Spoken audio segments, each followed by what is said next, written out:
ஓம் நம சிவாய. தென்னாடு உடைய சிவனே போற்றி, எந்நாட்டவர்க்கும் இறைவா போற்றி. ஸ்ரீ குபேரன் டிவி யூடியூப் நேயர்கள் அனைவருக்கும் ஜோதிடர் யோகி ஜெயப்பிரகாஷின் அன்பான வணக்கங்கள். நண்பர்களே, இந்த ராகு கேது பயிற்சி இப்போ நடக்கிறதெல்லாம் உங்களுக்கு தெரிஞ்சது தான். இப்போ நம்ம சொல்லியிருக்கோம். அந்த வகையில் எந்த பயிற்சி நடந்தாலும் இப்போ இந்த ராசிக்கெல்லாம் ஒரு யோகம் உண்டு இல்லையா? இப்போ குரு பயிற்சி நடக்குது, குரு அங்கே வரார் இங்கே வராருன்னு சொல்கிறோம். சனி பயிற்சி நடக்குது, சனி இங்கே வரார் அங்கே வரார், நன்மை. அதுபோல் ராகு கேதுக்களுக்கும் ஒரு சில ராசிகளுக்கு மேம்பட்ட பலன்களை அதிகப்படுத்தி வழங்குவார்கள். ராகு கேதுக்கள் வழங்குகின்ற பொழுது தொழில் ரீதியாக வளர்ச்சியை கொடுக்கலாம், பொருளாதார ரீதியாக வளர்ச்சியை கொடுக்கலாம், திருமண வாழ்க்கையில் நல்ல ஏற்றங்களை கொடுக்கலாம், இழந்த உடல்நிலையை மீண்டும் பெற்றுக் கொடுக்கலாம். இந்த மாதிரியாக எல்லாவற்றிலும் மேம்போக்காக அதிக அளவு நற்பலன்களை பெறுவது அப்படிங்கிறது ஒரு சில ராசிகள் உண்டுங்க. அந்த ராசிகள் ஒவ்வொன்றை பெறலாம். ஆனால் இந்த ராகு கேதுக்கள், குறிப்பாக அந்த நிழல் கிரகங்கள் பலன்களை கொடுக்கின்ற பொழுது தடையில்லாமல் வழங்குவார்கள். அதிலும் ராகுவுக்கு அவருக்கு நிகராக கொடுப்பதற்கு ஒரு கிரகமே கிடையாது. அந்த அமைப்புகளில் நடைபெறுகின்ற இந்த ராகு கேது பயிற்சியின் மூலமாக ஒரு குறிப்பிட்ட 5 ராசி நேயர்களுக்கு ஏனைய 7 ராசிக்காரர்களை விடவும் மேம்பட்ட பலன்கள் அதிகமாக நடைபெறும். அந்த 5 ராசிக்காரர்களை வரிசையாக கூறுகின்றேன் பாருங்கள். முதல் அமைப்பாக மேச ராசி நேயர்கள். இவர்களுக்கு இந்த காலகட்டம் மிக சிறப்பாக அமைகின்றது. அதனை அடுத்ததாக ரிஷப ராசி நேயர்கள். இவர்களுக்கும் இந்த காலகட்டம் மிக சிறப்பாக அமைகின்றது. அதனை அடுத்ததாக துலா ராசி நேயர்கள். இவர்களுக்கும் இந்த காலகட்டம் ஆகச்சிறந்த அமைப்பாக அமைகின்றது. அதனை அடுத்ததாக தனுசு ராசி நேயர்கள். இவர்களுக்கும் இந்த காலகட்டம் ஆகச்சிறந்த அமைப்பாக அமைகின்றது. இறுதியாக மிதுன ராசி நேயர்கள் 5வதாக. இவர்களுக்கும் இந்த காலகட்டம் மிக சிறப்பான காலகட்டம். ஆக மேஷம், ரிஷபம், அதனை அடுத்ததாக துலாம், அதனை அடுத்ததாக தனுசு, அதனை அடுத்ததாக மிதுனம், இந்த 5 ராசி நேயர்களும் இந்த ராகு கேது பயிற்சியினுடைய 5 தலைமகன்களாக விளங்குகின்றார்கள். சரிங்க, இதில் ஒவ்வொரு ராசிக்காரர்களுக்கு ஒரு இடம் கூடுதலாகவும் ஒரு இடம் குறைதலாகவும் இருக்கும். அது எந்தெந்த இடங்களில் ஏற்றம், எந்தெந்த இடங்களில் இறக்கம் அப்படிங்கிறத தொடர்ந்து விரிவாக பார்க்கலாம் வாருங்கள். மகரம். மகர ராசி நேயர்களே, வேகமானவர்கள், சில நேரங்களில் குழப்பவாதிகள், சட்டுன்னு கோவப்படுபவர்கள். ஆனால் உங்கள் கோபம் பெருசாக நிலச்சி நிற்காது, பொசுக்குன்னு அடங்கிரும்.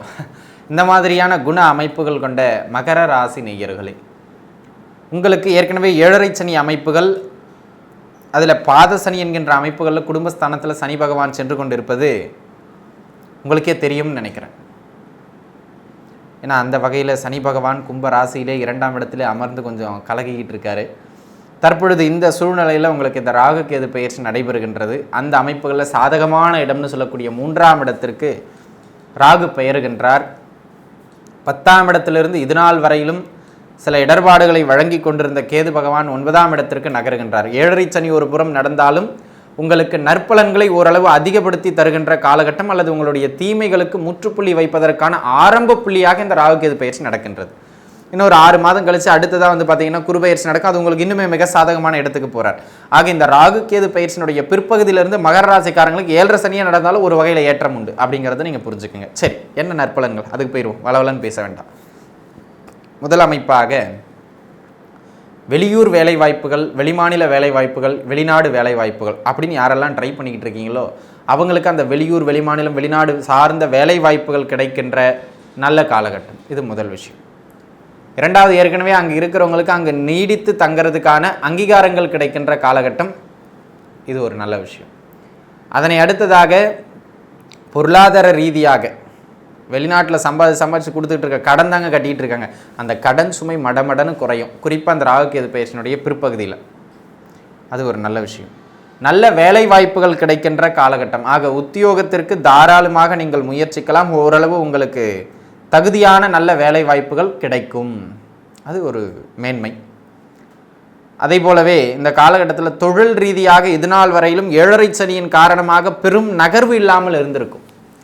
ஒரு பெரிய தொழில் முன்னேற்றம் இல்லாமல் கொஞ்சம் அப்படி மந்தமாக இருந்திருப்பீங்க. அந்த மந்தத்தன்மையெல்லாம் விலகி இந்த காலகட்டம் பொருளாதார ரீதியாக நீங்கள் அடுத்த கட்டத்தை நோக்கி பயணப்படுகின்ற காலகட்டம். அதை நீங்கள் மனசில் வச்சுக்கிட்டு நகரணும் அப்படிங்கிறது மிக அவசியமான ஒன்று. அந்த வகையிலே எனது அருமை நண்பர்களே, இந்த காலகட்டம் தொழில் உத்தியோகத்தில் ஒரு மேன்மை உண்டு. உயரதிகாரியினுடைய அழுத்தம், நிலையான வேலை இல்லாமல் கஷ்டப்பட்டுக்கிட்டு இருந்தது, இதெல்லாம் விலகி ஒரு ஸ்டடியான உத்தியோகம் அமைஞ்சிரும். தொழிலையும் பார்த்தீங்க அப்படின்னு சொன்னால் ஒரு ஒரு ஒரு வகையில் அப்படியே ஓரளவுக்கு ஸ்டாண்ட் ஆயிடுவீங்க இந்த ராகுகேது பயிற்சிக்குள்ளே, இந்த 1.5 வருஷத்துக்குள்ளே.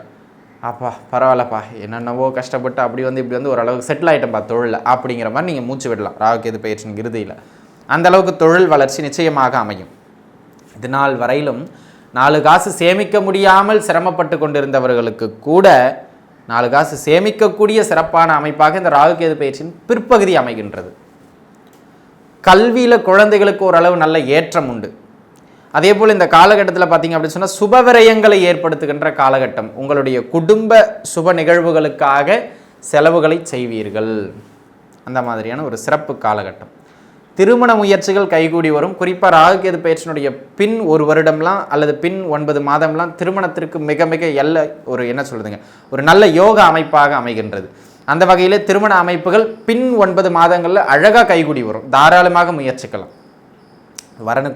வரன்கள்லாம் நல்ல இடத்துல இருந்தெல்லாம் அமையும். இதெல்லாம் ஒரு சிறப்பான அமைப்பு மகர ராசி நேயர்களுக்கு. அதனைப் போலவே எனதருமை நண்பர்களே, இந்த காலகட்டத்தில் கணவன் மனைவிக்கு இடையில் ஓடிக்கிட்டு இருந்த மிக கடுமையான கருத்து வேறுபாடுகள் கூட ஓரளவு கட்டுக்குள்ளே நிற்கும். அந்த மாதிரியான அமைப்பு. உற்றார் உறவினர்களோடு இருந்த அந்த பிரச்சனைகள் ஓரளவு குறையும். ஏங்க இந்த ஓரளவு பின்னாடி சொல்கிறேன், ஓரளவு குறையும். அதே போல் இது நாள் வரையிலும் உடல் நிலையில் இருந்து வந்த மிக கடுமையான பின்னடைவுகள் லாஸ்ட் 3 இயர்ஸாக பார்த்தீங்கன்னா நிறைய பேர் சின்ன சின்ன விபத்துக்குள்ளாக இருக்கலாம்.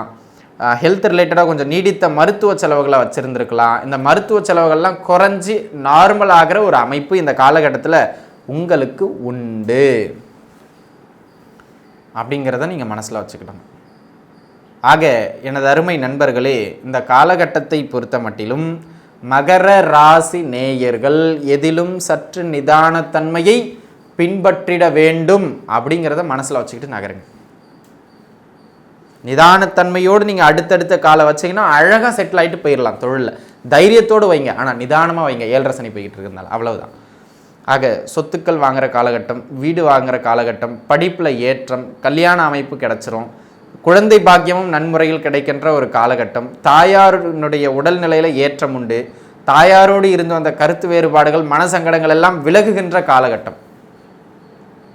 ஓரளவு சின்ன சின்னதாக இப்போ முதலீடு போட்டு நீங்கள் தாராளமாக தொழில் பண்ணலாம். தைரியமாக 1 லட்ச ரூபா போட வேண்டிய இடத்துல ஒரு 40-50 ரூபா போட்டு தாராளமாக நீங்கள் தொழிலை நகர்த்தலாம். அந்த தொழில் ஓரளவு நல்லாவே நகரும். ஆக இதெல்லாம் உங்களுக்கு நல்ல ஏற்றமாக அமைகின்றது நண்பர்களே. பிரச்சனைகள் குறைகின்ற காலகட்டமாக இந்த ராகுகேது பயிற்சி உங்களுக்கு அமையப்பெறுகின்றது. அதே போல் இந்த காலகட்டத்தை பொறுத்த மட்டிலும் வேற என்ன சிறப்பு அப்படின்னு கேட்டிங்கன்னா, பிரச்சனை பின்னடைவு தைரியம் இல்லாமல் போயிட்டீங்க, அந்த தைரியம் மீண்டும் கிடைச்சி எல்லாவற்றிலும் வெற்றி பெறுவீர்கள்.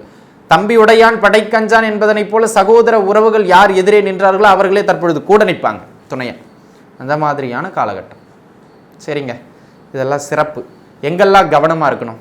ஒரு கோடு 7.5 சனி நடக்கிறதுனால எல்லா இடங்கள்லையும் கொஞ்சம் கவனித்து தான் காலை வைக்கணும். அதை மனசில் வச்சுங்க. குறிப்பிட்டு ரொம்ப கவனமாக இருக்கணும் அப்படிங்கிறது ஒரு 3-4 விஷயந்தான். முதல் விஷயம் பேச்சு தான். என்ன மாதிரி வளவலன்னு பேசிக்கிட்டு இருந்தீங்கன்னா அடிக்கடி பிரச்சனையில் சிக்கிடுவீங்க, பார்த்துக்குங்க. ஆக பேச்சுவார்த்தைகளை, தேவையில்லாத பேச்சுவார்த்தைகளை சற்று குறைப்பது நல்லது. இது முதல் விஷயம். வாக்கு கொடுக்கிறத கால வரையறையோடு வாக்கு 2 மாதத்தில் பண்ணிடுறேன், 10 நாளில் கொடுத்துட்றேன், நாளைக்கு காலில் கொடுக்குறேன்னு சொல்லுங்கள். நாளைக்கு காலில் கொடுக்குறேன்னுலாம் சொல்லாதீங்க. ஆக கால வரையறையின்றி வாக்கு கொடுக்கணும். இது 2வது விஷயம். குடும்பத்தில் அப்பப்போ கசப்புணர்வுகள் வெளிப்பட்டு கொண்டே இருக்கும், அனுசரித்து தான் போக வேண்டும் நண்பர்களே. மகர ராசியை பொறுத்த மட்டும் குடும்பத்தில் அப்பப்போ கசப்புக்கள் எட்டி பார்த்துக்கிட்டே இருக்க தான் செய்யும், அனுசரித்து தான் போய் ஆகணும். அதே போல் இந்த காலகட்டம் உயர்கல்வியில் கொஞ்சம் மந்தத்தன்மை தேக்க நிலையை ஏற்படுத்தும். ஆக அனுசரித்து தான் போய் ஆகணும். அதே போல் இந்த காலகட்டம் தகப்பனாருக்கும் உங்களுக்கும் இடையே தேவையில்லாத கருத்து பேதமைகளை ஏற்படுத்தும்.